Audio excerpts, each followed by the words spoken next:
I'm going to take you to one of my favorite cafes in the city called the Crocodile. And it's one of the Euro vibe cafes that I love, and it's one of those places that I also go to when I miss London and Europe in general. Their secret is that they have the best butter croissant in the city. And it's a secret because it's not a bakery and they don't really advertise it either. But because they're a hotel and it's a dedicated restaurant for a hotel, it seems like they bake their own pastry goods as well. And so yeah, just really high quality croissant. It is the most similar to what we had back in London. So the interior is beautiful, the vibe is impeccable, and it's a sunny Friday. So just let's sit down, enjoy, have some coffee with a croissant, and yeah, enjoy my day. So I'm gonna take you to the cafe and show you what the vibe's like. So, alright, let's go.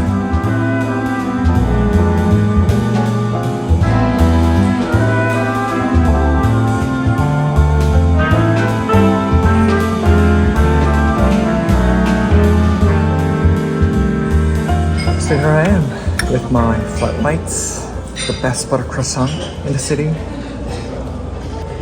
in the sun. It's glorious Friday morning. So what makes a good croissant, you might ask? You do a visual inspection first. You want the exterior to have a very flaky, crusty shell, but not too thick for it to be crunchy. And at the bottom, you want it so that there is a nice slab of buttered, crunchy goodness that you just kind of want to enjoy on its own. And obviously, the lamination, the elasticity of the gluten formation is going to be critical. So I'm going to show you what that looks like with this one. How are you doing? So, as you pull, you want it to have a thin layer of lamination that's almost translucent. It should be well fermented, so when you smell it, it should have that bit of sourness, the milkiness, and of course the butter coming through as well, but not too overpowering.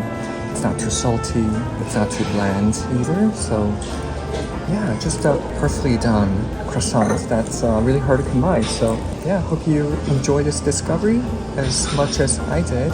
Just gonna enjoy my croissant.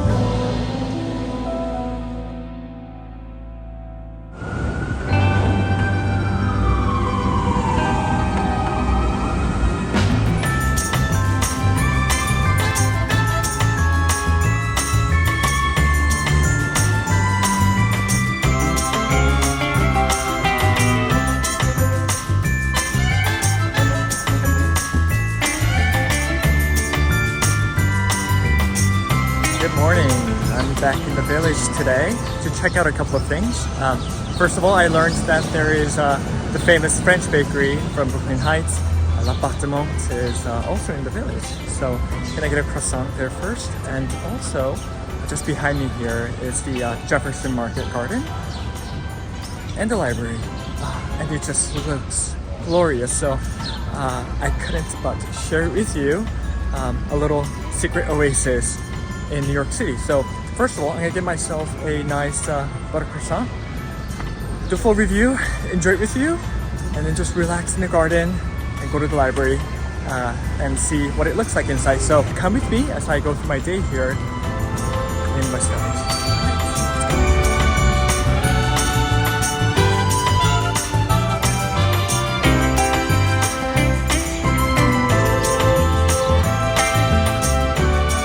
Alright, got the goods, but unfortunately I can't eat in the garden here, so just gonna have to savor the beauty of the garden, the flowers and the landscaping just with my eyes. But yeah, what a beautiful spot. Jefferson Market Garden, next to the library. It is an oasis in the village, although you can't escape the sound of New York. But still very nice to be able to kind of feast your eyes on the green, the flowers, and nature that's just thriving here in a warmer spring day that we're having here. So hope you're enjoying the village. There's a lot more that I want to show you later today, so keep watching and follow along. Alright, I think I'm gonna go somewhere and enjoy my croissant. Alright, see you later.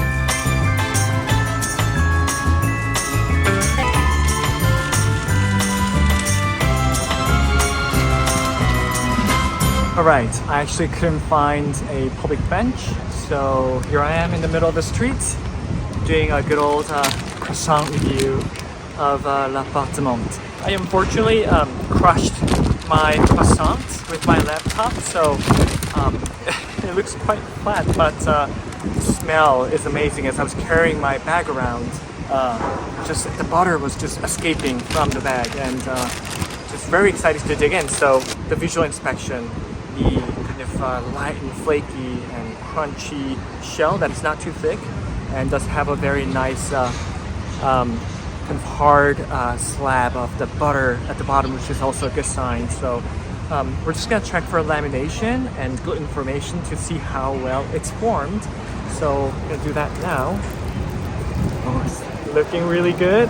Oh yeah, it's very, very elastic. So that passes the test. So I'm gonna see how it tastes now.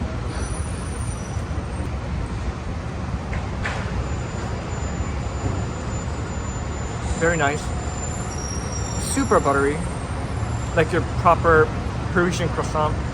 Oh, this would be perfect. First thing in the morning with a cup of coffee. That is decadent. Alright, so that was l'appartement 4F. Hope you enjoyed this croissant visually as much as I did with my mouth. And I'll keep this series going. So continue to follow me and my journey along my croissant reviews. Alright, I'm gonna go to the next spot now. Alright.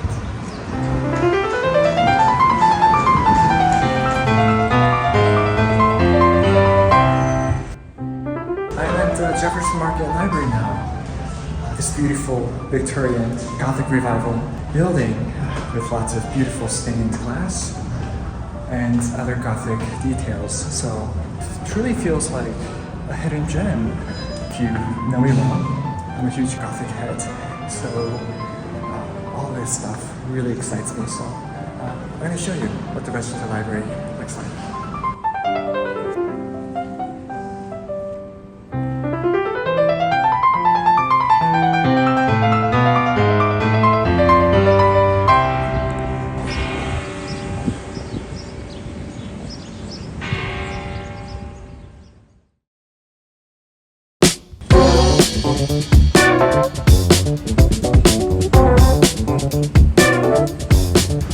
So one thing that I didn't mention in the croissant review is that the very Parisian l'appartement croissant wasn't as milky or sour as the one that we had at Le Crocodile, which I would say is closer to what we had in London.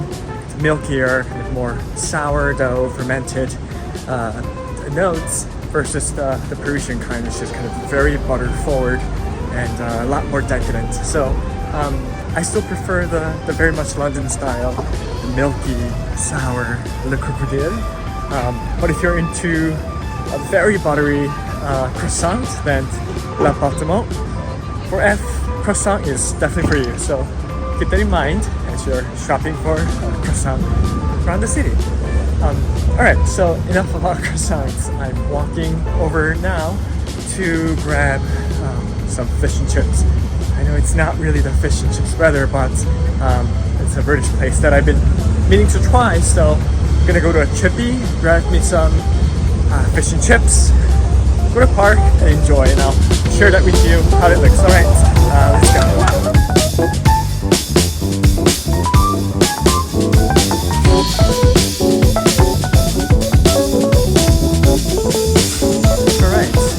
My whiting and chips, and at my other favorite park in the area called Jackson Square, because here, unlike Jefferson Market's garden, you can actually eat and enjoy your food. So I'm gonna sit down, do a little fish and chips review, and yeah, see what it's like and enjoy my lunch here in the park. Alright, let's go. Alright, it's got my fish and chips, whiting and chips. That's how it is. Not salted, just proper. In the UK, the chippy, it's commonplace for them to ask you if you want salt and vinegar, and they do go pretty wild with how much salt they put in. Of course, a bit of vinegar to cut through the heaviness of the chips and the batter.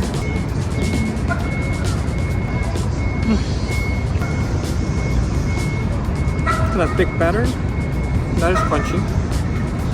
A little disappointing. You know, definitely not what you'll find in the UK. The batter's too thick and too doughy, which could be someone's style, but it's definitely not mine. It's not bad, but it's not great either. So probably wouldn't come back, but if you're in the area, you're craving some heavy food, this could be it. Why is it so hard to find proper British food in New York?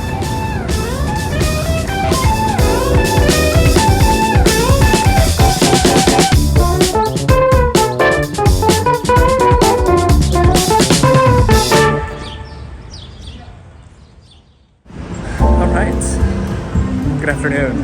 Continuing on with the theme of British cuisine, we are in Soho today to check out a new pub that just opened up by the team behind King. It's called Dean's, and we're going over there to see if I can get a slice of London in New York. Apparently they have a 20-ounce Guinness, which is, as you know, the proper volume for a Guinness. So I'm gonna grab a pint there, stand outside, enjoy the sun, and see what that's like. As you know, in Soho there's Lord's, Dane, and now Dean's, the trifecta of British restaurants. So we'll see if this one stands up to the hype, and see if it can make up for the fish and chips that I had over lunch. So hang out with me, drink a pint with me, and I'll show you what it's like. Alright, let's go.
So I might come back for the fish and chips.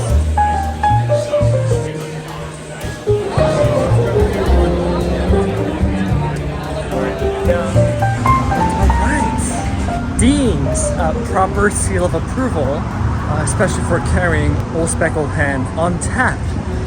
Oh, and it was creamy. So yeah, that's a very high mark for any pub to provide an ale that is nice and proper and creamy. So the 20-ounce Guinness was obviously very good too. Just went there for a couple of drinks, but from what I've seen, the vibe is perfect. It did remind me of London quite a bit. So I feel like I'll be frequenting the establishment quite a bit for a nice pint after work, either a Guinness or a bitter. So that was a success, and the staff is super friendly as well. Have yet to try their food, so it's on my list, but otherwise I highly recommend it.